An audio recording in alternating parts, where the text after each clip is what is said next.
Por 2 décadas, entre 1788 e 1808, Maria Luísa de Parma foi rainha consorte da Espanha. No entanto, pesaram sobre ela muitas acusações sombrias ao longo da vida, desde infidelidade em série até envenenar seus inimigos.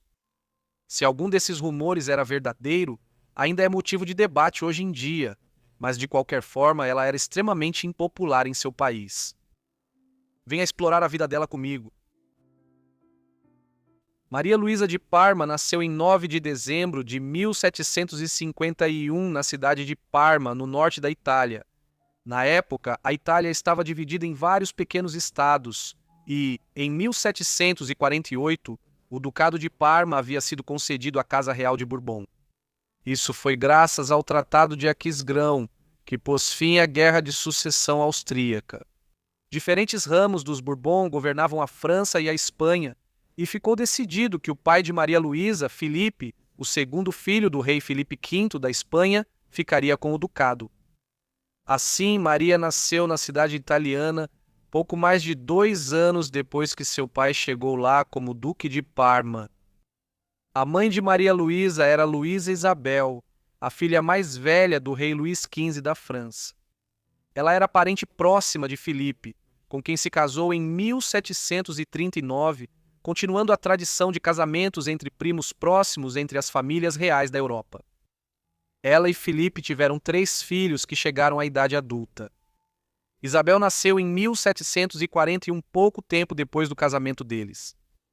10 anos depois, em janeiro de 1751, nasceu um menino chamado Fernando. Apenas algumas semanas depois, Luísa Isabel engravidou e assim Maria Luísa nasceu 11 meses depois. As 3 crianças e seus pais viviam no Palácio Ducal de Colorno e Parma, um belo edifício que havia sido reformado e ampliado para um palácio do século XVIII a partir de uma imponente construção medieval, várias décadas antes. Maria Luísa e seus 2 irmãos teriam sido educados por Etienne Bonnard de Condillac, um destacado estudioso francês do Iluminismo, mas não há evidências que comprovem isso. Bem, sabe-se que Condillac chegou a Parma em 1768 e, nessa época, Maria Luísa já havia deixado a Itália. Antes disso, a família havia passado por uma tragédia quando a mãe de Maria Luísa morreu em 1759, seguida pela morte de sua irmã Isabela em 1763. Ambas foram vítimas da varíola, a doença mais mortal da Europa do início da Idade Moderna. Quando a mãe de Maria Luísa morreu em 1759, já se cogitava bastante com quem ela se casaria, sendo o príncipe Luís, duque da Borgonha na França, considerado como um possível pretendente. No entanto, ele morreu de tuberculose em 1761, quando tinha apenas 9 anos.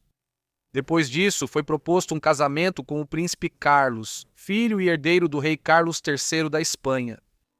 As negociações seguiram e em 4 de setembro de 1765, o casamento foi celebrado no Palácio de La Granja, perto de Segóvia, ao norte de Madrid.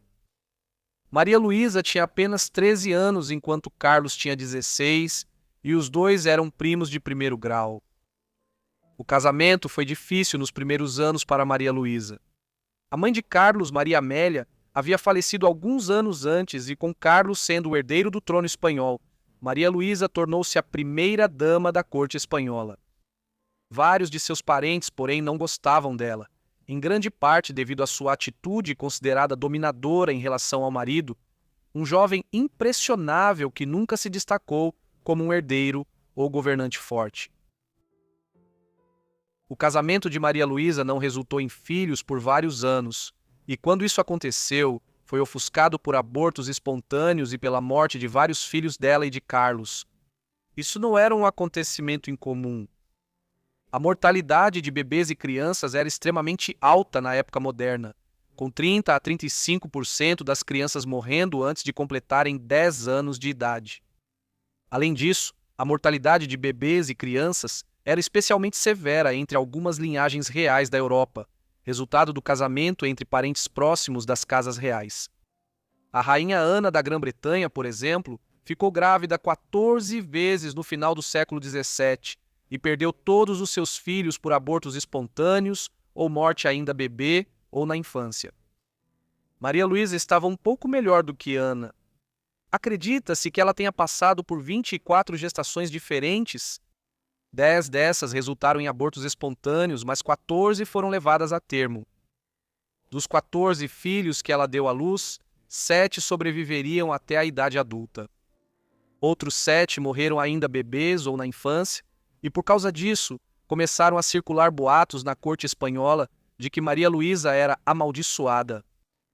O primogênito dela e de Carlos, um menino chamado Carlos Clemente, nascido em setembro de 1771, morreu com apenas 2 anos e meio, em março de 1774.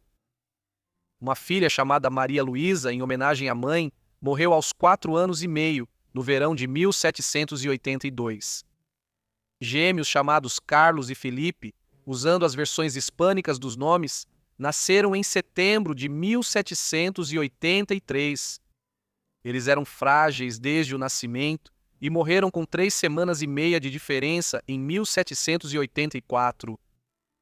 Os 7 filhos que chegaram à idade adulta foram Carlota, nascida em 1775, Maria Amélia, nascida em 1779, Maria Luísa, nascida em 1782, Fernando, nascido em 1784, Carlos, nascido em 1788, Maria Isabel, nascida em 1789, e Francisco, nascido em 1794. Vários deles se tornariam reis e rainhas de diferentes estados europeus. Curiosamente, entende-se que Maria Luísa sofreu um aborto espontâneo já em 1799, época em que ela já estava no fim dos 40 anos e poderia se esperar que estivesse na pós-menopausa. Até então, seu histórico obstétrico difícil já havia cobrado seu preço. Embora vista como atraente nos anos 1770, quando estava na casa dos 20 anos, Maria Luísa já mostrava sinais de envelhecimento precoce na década de 1780. Muitos notaram que já na casa dos 30 sua pele tinha um tom amarelado e ictérico. Um resultado, talvez, de suas aparentemente intermináveis gestações e de muitos abortos espontâneos. O sogro de Maria Luísa, o rei Carlos III, morreu no inverno de 1788 e seu marido assumiu o trono como rei Carlos IV. Ele governaria pelos próximos 20 anos. Maria Luísa virou rainha consorte simultaneamente. Logo ficou claro que ela era uma figura importante por trás do trono.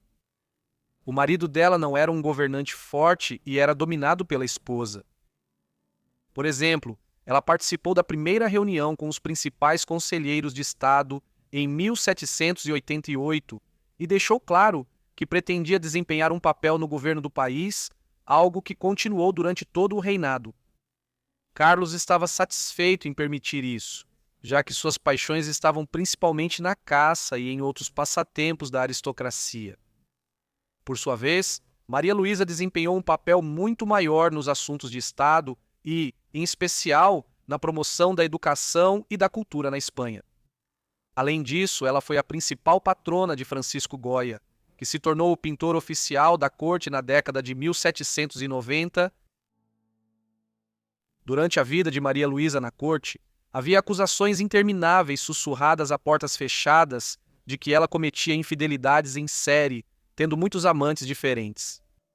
Um boato específico alegava que ela estava tendo um caso com Emanuel de Godoy, um jovem que, na década de 1790, ascendeu ao cargo de primeiro-ministro da Espanha como secretário de Estado. Sua juventude, rápida ascensão ao poder e o patrocínio da rainha, juntamente com seu relacionamento próximo com ela, deram origem a intensas suspeitas de que os dois mantinham um romance ao longo de muitos anos. Além disso, Maria Luísa dependia emocionalmente de Godoy em tempos turbulentos, como quando perdeu seus filhos e durante a depressão causada pela menopausa. Também havia rumores de que Godoy era o pai biológico de vários de seus filhos, e o confessor da rainha escreveu em seu testamento que nenhum de seus filhos e filhas, nenhum era do casamento legítimo. Apesar de muitos historiadores considerarem o relacionamento provável, há poucas evidências concretas que o confirmem. Essas acusações parecem ter sido tão prevalentes devido ao ciúme entre os rivais de Godoy pelo poder e porque a rainha estava ultrapassando as restrições impostas às mulheres em um mundo dominado por homens. A onda de rumores maliciosos também se estendeu aos relacionamentos de Maria Luísa com várias outras aristocratas de alto escalão na corte espanhola. Por exemplo, suspeitava-se que ela havia envenenado Maria Caetana de Silva, 13ª Duquesa de Alba. A Duquesa de Alba casou-se com o Marquês de Villafranca. E essa união de duas linhas aristocráticas espanholas proeminentes os tornou extremamente importantes na corte real espanhola, ficando atrás apenas da família real e da Casa de Osuna. Maria Luísa passou a ser vista como rival da Duquesa de Alba e da Duquesa de Osuna por isso. Assim, quando a Duquesa de Alba morreu repentinamente no verão de 1802, com apenas 40 anos de idade, sua morte foi vista como suspeita e circularam acusações de que a rainha teria organizado o envenenamento de sua rival. Essas alegações eram completamente infundadas, e quase todos os historiadores concordam que Alba morreu de tuberculose agravada por uma febre severa. No entanto, essa não foi a única mulher que Maria Luísa supostamente teria envenenado. Em 1802, seu filho, o príncipe Fernando, casou-se com Maria Antônia de Nápoles, na Sicília. Maria Luísa não gostava de sua nora, chegando a escrever para Emanuel Godoy: "O que faremos com aquela serpente diabólica da minha nora e com aquele covarde de um filho meu?" A animosidade entre as duas e o fato de ela ter apenas 21 anos levaram a acusações de que teria sido envenenada, mas não há evidências que sustentem isso, e Maria Antônia, na verdade, morreu de tuberculose. Já nos anos 1800, quem estava no poder na Espanha tinha assuntos bem mais graves do que supostas infidelidades da rainha consorte ou boatos de envenenamento. Uma ameaça mais real e tangível surgiu na Europa Ocidental. Em 1789, a Revolução Francesa havia começado, levando eventualmente, no início da década de 1790, à deposição e execução do rei Luís XVI da França, primo de Maria Luísa. Durante as guerras revolucionárias francesas, o rei Carlos e seu governo se uniram compreensivelmente à coalizão antifrancesa com Grã-Bretanha e Áustria contra os franceses. Mas quando os franceses começaram a ganhar vantagem sobre seus inimigos, em 1794, Carlos, Maria Luísa, Godoy e outros responsáveis em Madrid surpreendentemente mudaram de rumo. Foi firmada uma aliança com a nova República Francesa, na qual a Espanha se tornou o principal aliado da França entre as potências europeias. A aliança franco-espanhola sempre foi desigual. A Espanha era uma potência de segundo escalão na Europa no final do século XVIII, enquanto a França ascendia como a principal potência continental sob a República. Mas isso se tornou ainda mais acentuado sob Napoleão Bonaparte, como imperador dos franceses a partir de 1804. Em 1807, Maria Luísa, Carlos e Godoy tentaram tirar proveito da expansão francesa ao concordarem com o Tratado de Fontainebleau, que permitiria à Espanha invadir e anexar efetivamente Portugal, uma potência que era aliada próxima do principal inimigo da França, a Grã-Bretanha. O que se seguiu foi um período de intensa intervenção francesa nos assuntos espanhóis, culminando eventualmente na deposição de Carlos e com a breve ascensão ao trono de Fernando. O filho mais velho de Luísa, Fernando, uma figura que ao longo dos anos se tornou cada vez mais contrário ao seu pai de vontade fraca. Maria Luísa e Carlos apelaram a Napoleão sobre esse novo arranjo, mas seus protestos tiveram um resultado ainda pior quando Napoleão decidiu dispensar completamente a família real espanhola. No verão de 1808, ele impôs seu irmão José Bonaparte como novo rei da Espanha. Com isso, o tempo de Maria Luísa no centro do poder em Madrid chegou ao fim. O novo arranjo foi um desastre para Napoleão, com a eclosão de uma longa guerra de guerrilha na Espanha. Uma guerra que consumiu tantos recursos franceses no final dos anos 1800 e início dos anos 1810, que ficou conhecida como a Úlcera Espanhola. Com a abdicação de Carlos e depois a deposição de Fernando em favor de José em 1808, Maria Luísa, seu marido e Godoy deixaram a Espanha e passaram grande parte do final dos anos 1800 e início dos anos 1810 como quase prisioneiros na França.